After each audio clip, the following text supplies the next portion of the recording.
나눠줄 때 한 번 더 받았고 이런 식으로 3번을 받은 거죠. 그 비슷한 케이스가 있습니다. 1668년인데 김명렬이라는 부부인데 같이 이제 역시 부안 김씨예요. 예. 그 부부가 뜻밖의 재산 상속을 받았는데 이 사연즉슨 김명렬의 부인이 어렸을 때부터 자식이 없던 삼촌 댁에서 자라면서 삼촌 부부를 공양해 왔다라는 거죠. 그래서 나중에 혼자 남은 숙모가 조카딸 부부에게 이렇게 얘기를 하죠. 너희는 지난 40여 년 동안 숙모인 나를 봉양하고 그 삼촌 남편의 제사를 정성스럽게 받들었다라고 하면서 선뜻 재산을 상속을 했는데 이것이 어떻게 보면 재산을 상속 분배하는 명분이었죠. 그러니까 살아서는 날 잘 봉양했다라는 고마움. 네. 그리고 나 죽은 뒤에는 또 제사밥을 좀 차려달라라는 어떤 그 바람 이런 것들이 재산 상속에 이렇게 두루 담겨 있다라고 볼 수가 있습니다. 그럼 자연스럽게 궁금증이 따를 수밖에 없는 게요. 조선시대는 어느 집에서 제사 지냈습니까? 그러니까는 이게 유교를 국시로 삼았으니까 당연히 장남의 몫이 아니었을까라고 생각을 하는데요. 예. 사실 경국대전도 아까 말씀드렸지만 조상 제사를 지내는 자가 상속분의 5분의 1을 더 받는다 뭐 이런 규정은 있었어요. 예. 근데 그런 규정은 잘 안 지켜졌고 그 17세기 중후반까지도 이 조선에서는 자녀들이 돌아가면서 제사를 지낸다 그래서 돌려막기라고 우리가 표현하기는 좀 이상하지만 어쨌든 이 돌아가면서 제사를 지내는 이른바 윤행이라 그래서 수레바퀴 이런 차원인데요. 윤행의 관행이 있었다라고 합니다. 지금 이제 16세기, 17세기 계속 말씀하시는데 조선 전기쯤까지는 그랬다 이렇게 이해하면 되겠네요. 조선 중후기라고 봐요. 중반 이후까지라고 봐야 되죠. 왜냐하면 우리가 그 임진왜란과 병자호란을 기점으로 해서 전후기를 나누잖아요. 후기까지도 후기의 전반기까지도 우리가 이렇게 그 돌려막기, 돌려지냈다라고 볼 수가 있습니다. 그럼 우리가 알던 사실하고 많이 달라가지고 제가 그래서 굳이 시대 구분을 지금 하면서 얘기를 드린 건데요. 근데 딸 집에서도 제사를 지냈다는 거잖아요. 그렇죠. 지금. 그래서 실제로 조선 중기의 양반들의 글을 보면 이 제사는 형제가 똑같이 분배하고 제사는 아들, 딸 구별 없이 돌아가면서 지낸다라는 기록이 많습니다.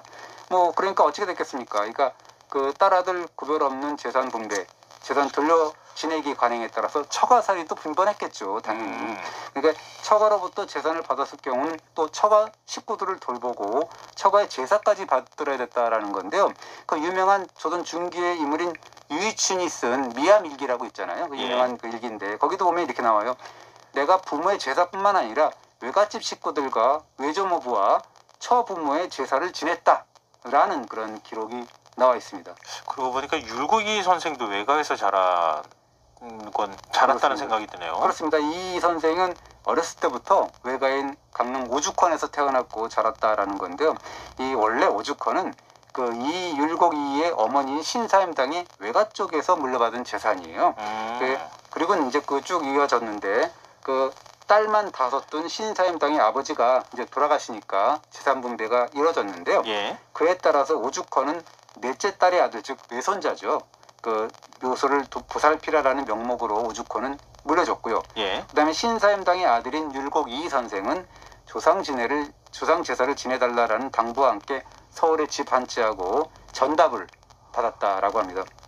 그러면 17세기까지 이런 관행이 있었다고 하면은 그 이후에 뭔가 관행이 확 바뀌는 계기가 있었다는 거잖아요. 이게 또 서서히 바뀌는데요. 아주 중요한 포인트가 있는 분지기가 하나 남아있는 게 뭐냐면 1669년이니까 17세기 중후반 정도 되잖아요. 그죠? 이제 병자호란이 이제 끝나고 이렇게 이제 그 당시인데 그러니까 1630년대 뭐 이렇게 지나가면서 전쟁이 끝난 거잖아요. 어떤 변화가 포착이 되냐면 역시 부안 김씨 가문의 그 분재기 중에 하나 있는데 그 인물 중에 한 분인 김명렬이라는 분이 후손들한테 전한 유언장이 있습니다. 거기에 보면 중요한 변화가 포착이 되는데 이렇게 얘기를 해요. 이 종가의 법이 무너진 지 오래다. 제사 돌려지내기의 관행도 굳어졌다. 그리고 딸들은 출가 외인인데 제사를 지금까지도 사유가 지내는 일이 많다. 그 4대부 집안까지 이렇게 된다라고 해서 굉장히 괴탄하는 그런 내용이 나와 있어요.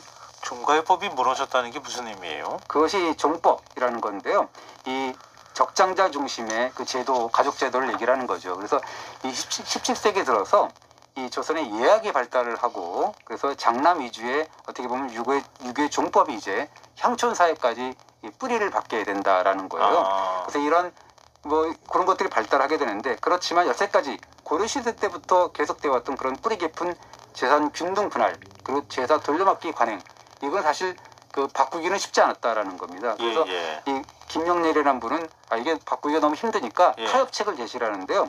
어떻게 하냐면 그래 부모의 재산은 아들들이 번갈아 가면서 지내되 딸들에게는 결단코라는 표현을 씁니다.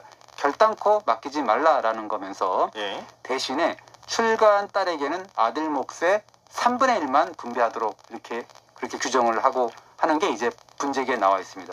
그 이 무렵부터 평등 분배 원칙이 무너졌던 거네요. 그런 과도기를 지나서 그 18세기가 되면 재산은 장자가 혼자 받들고 상속 재산도 거의 몰빵 수준으로 독점하는 단계에 이른다라고 하는데요. 네. 물론 그 특수한 경우는 있지만 일반적으로는 그렇다라는 건데요. 예. 어떤 상속 문서를 보면 장남이 노비 74명하고 그다음에 논밭, 밤나무, 대나무밭, 서당터까지 다 받고 다른 누이 동생들은 아주 조금 받는 수준으로 이렇게 바뀌는 상황이죠.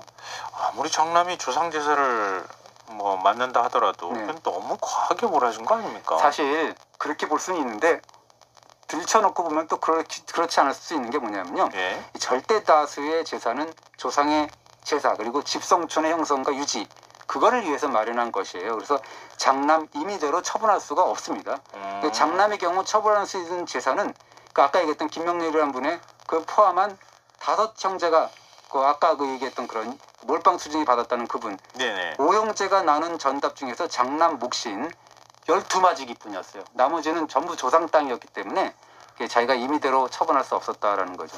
장남의 상속분도 겉만 번지를 했네요. 그렇습니다. 어떻게 보면 한 집안의 장남이 가문을 튼튼하게 지켜야 할 짐, 그런 의무를 짊어진 대가로 어떻게 보면 실속도 없는 더 많은 재산을 받게 된 것이 아닌가라는 그런 건데요. 문제는 그런 법이 700년 전부터 이어진 남녀 평등의 원칙을 무시하고 불과 33년 전까지 마치 뿌리 깊은 전통이냥 떡하니 어떻게 보면 대한민국의 민법에 적혀 있었다라고 우리가 이제 얘기할 수가 있는 거죠.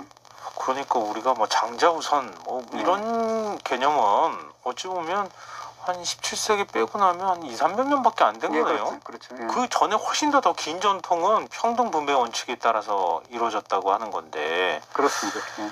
그러니까 지금 다시 n분의 1 상속으로 이제 되돌아갔으니까 우리가 한 500년, 600년 전에 다시 되돌아간 거예요. 긴 세월을 돌아서 결국 n분의 1로 간 건데요. 네. 사실 이번에 조선시대 분재기를 들여다보면서 재산 분배 정신을 되돌아보게 되는데 그거죠. 살아서는 부모를 잘 공양하고 죽어서는 제사를 잘 지내주기를 바라는 마음에서 부모가 자식들에게 나눠준 건데 우리가 부모가 낳은 자식이기 때문에 당연히 부모의 재산은 내 거야 라고 지극히 이기적인 생각은 금물이 아닐까라는 생각이 드는데요. 네. 누구든 부모의 재산을 상속받기 전에 부모의 심중을 한번 헤아려 보시길 바라고 네. 한 가지만 예를 들자면 효령대군의 세 아들이 아버지 효령대군의 시신을 관에 안치하자마자 서둘러 재산 분배를 마쳤습니다.